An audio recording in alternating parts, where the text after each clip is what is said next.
여기는 몰도바 키시나우의 오래된 작은 주택이에요. 창밖은 온통 회색이고 숨을 내쉴 때마다 창문이 하얗게 서려요. 저희 동네는 키시나우 중에서도 구석진 곳에 위치해 있고 저희 집 형편은 넉넉하지 못했습니다.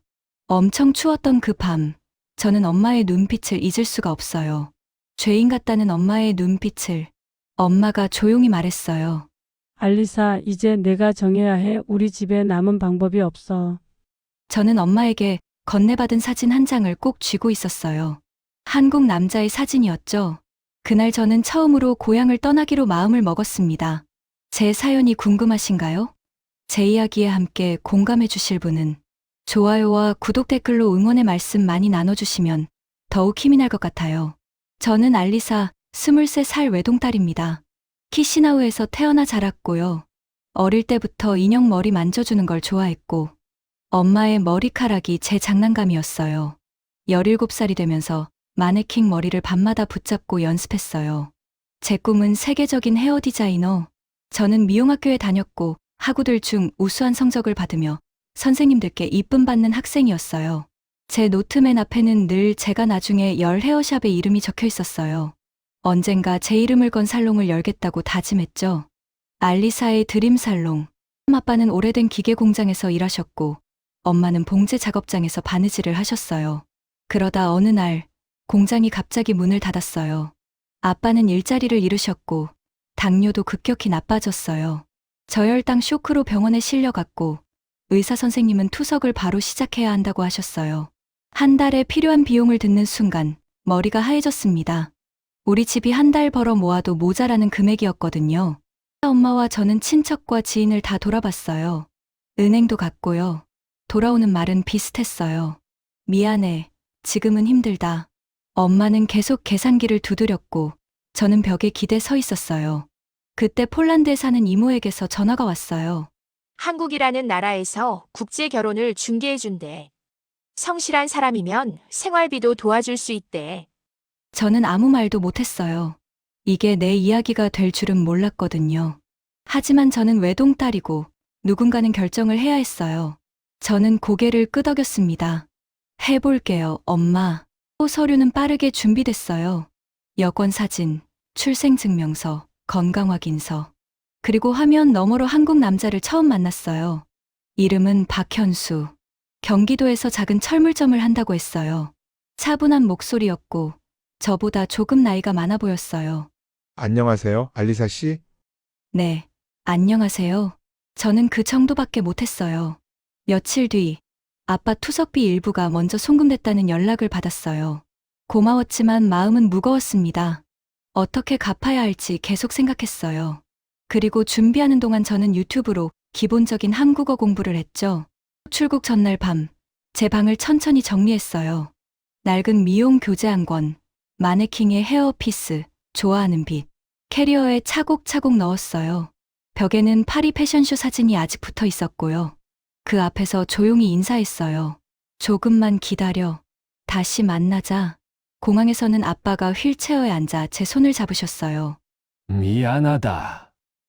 우리 딸, 저는 고개를 저었어요.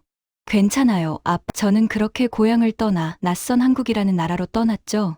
인천공항에 내렸을 때 공기가 다르게 느껴졌어요. 환영 문구를 든 남자가 서 있었고 그가 현수 씨였어요. 차를 타고 동네로 가는 동안 둘 다 조용했어요. 그가 먼저 물었어요. 아버님 투석은 잘 시작하셨어요? 네, 도와주셔서 감사합니다. 도착한 곳은 경기도의 작은 동네였고 골목 안새로 지은 빌라가 있었는데 새 집이었어요. 평수도 꽤 넓고 깨끗하더라고요. 창문으로 들어오는 오후 빛이 따뜻했어요. 오늘은 푹 쉬어요. 현수 씨는 가볍게 인사하고 문을 닫았고 저는 베개를 끌어안은 채 조용히 울었습니다. 한국에서의 첫 일주일은 낯설었어요. 말이 잘 안 나왔고 매운 음식은 눈물이 나도록 매웠어요. 현수 씨는 새벽에 가게로 가고 밤에 돌아왔어요. 저는 낮에는 집에서 한국어 책을 읽고 저녁에는 유튜브로 발음을 따라했어요. 며칠 뒤 시어머니 댁에 인사 갔어요. 마당이 있는 단층 집이었고 화분이 가득했어요. 멀리서 왔다고 따뜻하게 손을 잡아주셨어요. 식탁 위에는 김치찌개랑 나물들, 그리고 고기가 있었고요. 젓가락질이 서툴러도 음식을 맛있게 먹었고 어머니의 마음이 따뜻함이 느껴졌어요. 시어머니가 말하셨어요. 집에만 있으면 외롭지. 우리 가게에 나와서 같이 있을래. 동네 입구에 작은 편의점이 있었고 저는 물건 정리와 계산을 도왔어요. 처음엔 두려웠어요. 한국어가 서툰데 많은 사람들을 만나야 했고 손님들이 말을 걸면 한참을 생각해야 알아듣겠더라고요. 시어머니는 천천히 단어를 가르쳐 주셨어요. 이건 우유, 이건 빵, 이건 라면. 손님들도 기다려 주셨어요. 다음날 어머님이 어딜 가자고 하시더라고요. 함께 방문한 곳은 문화센터. 한국어 수업을 들었어요. 한국어반에는 베트남, 태국, 우즈베키스탄, 캄보디아 등 여러 나라에서 국제결혼을 한 며느리들이 대부분이었고 우린말은 통하지 않았지만 마음이 통했어요. 토요일 오후 머리가 잔뜩 헝클어진 할머니가 편의점에 들어오셨어요. 이 동네는 미용실 예약하기가 너무 힘들어. 시기를 놓쳤더니 일주일이나 기다리래. 그때 알리사가 말했어요. 제가 조금 다듬어 드려도 될까요? 알리사는 갑자기 가슴속 깊은 곳에서 무언가가 꿈틀거리는 걸 느꼈어요. 시어머니가 놀라서 물으셨어요. 내가 머리를 해? 네, 조금이요. 몰도바에 있을 때 미용을 전공했어요. 사실 전 몰도바에서도 실력을 인정받을 정도로 잘했거든요. 편의점 뒷마당에 의자를 놓고 가위를 손에 쥐는 순간 손끝이 편해졌어요. 몇 개월 가위질을 하지 않았지만 손이 기억하고 있더라고요. 빗으로 결을 맞추고 길이를 정돈하고 레이어를 부드럽게 정리했어요. 20분쯤 지나 거울을 보여드렸더니 할머니가 웃으셨어요. 아이고, 이 얼굴이 누구야? 며느리 실력이 보통이 아니구먼. 그날 밤 저는 오랜만에 웃으며 잠이 들었습니다. 잊었다고 생각한 제 꿈이 다시 숨 쉬는 느낌이었거든요.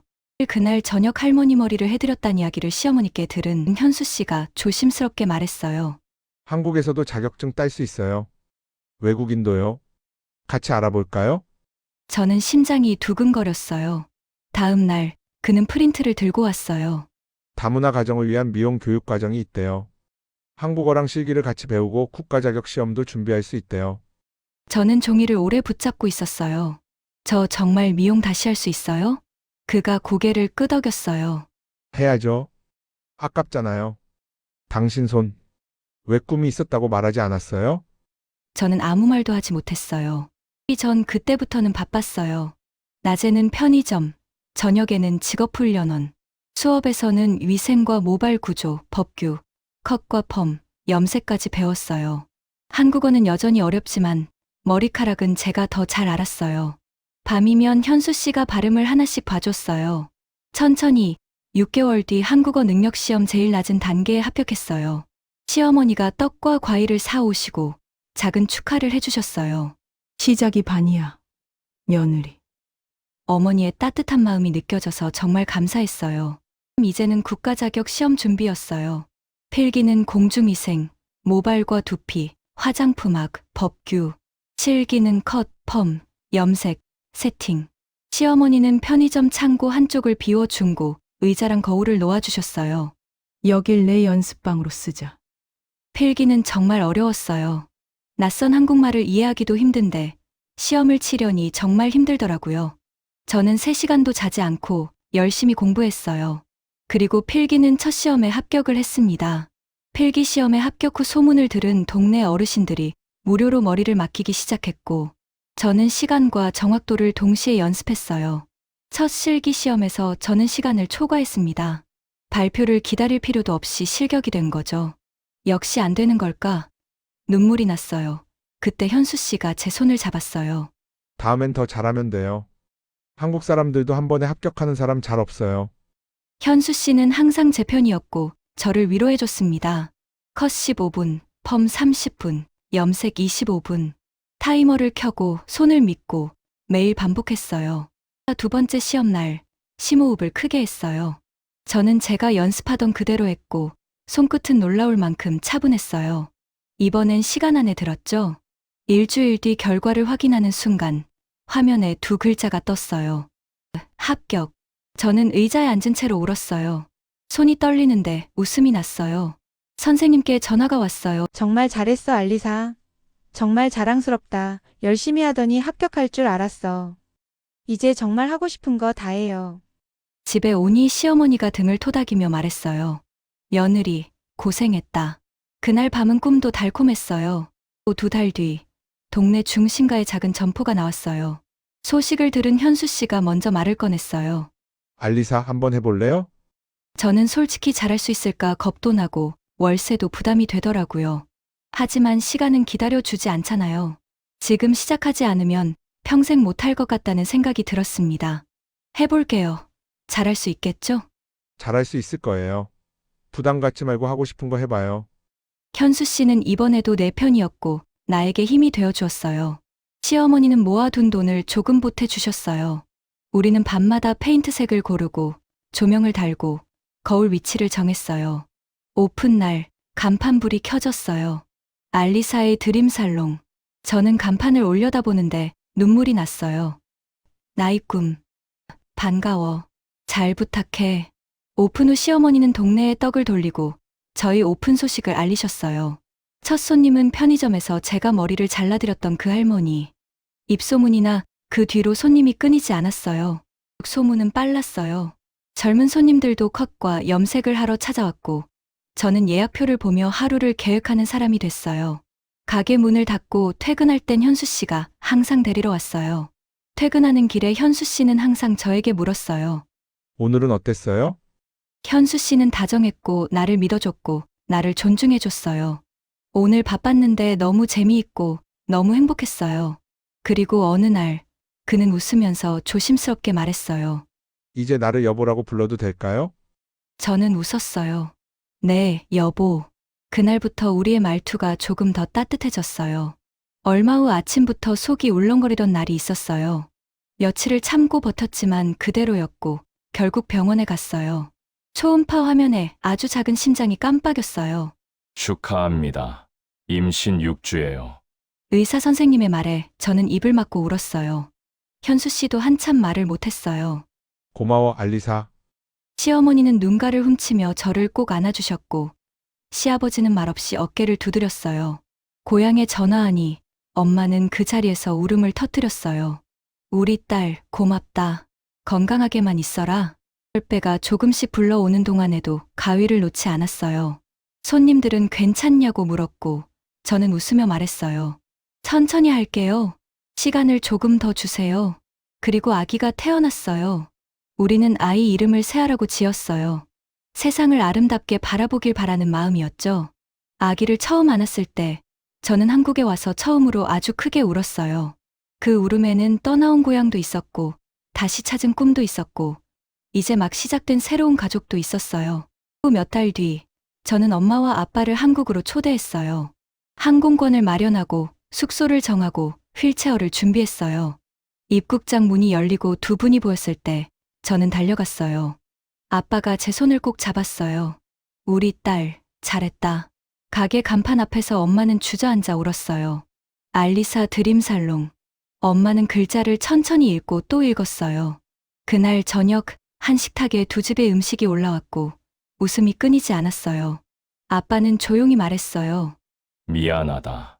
내 젊음을 내가 너무 많이 썼다. 저는 고개를 저었어요. 아니에요. 저는 이제 후회하지 않아요. 아빠 덕분에 좋은 사람 만났고 저 너무 행복해요. 일상은 더 즐거워졌어요.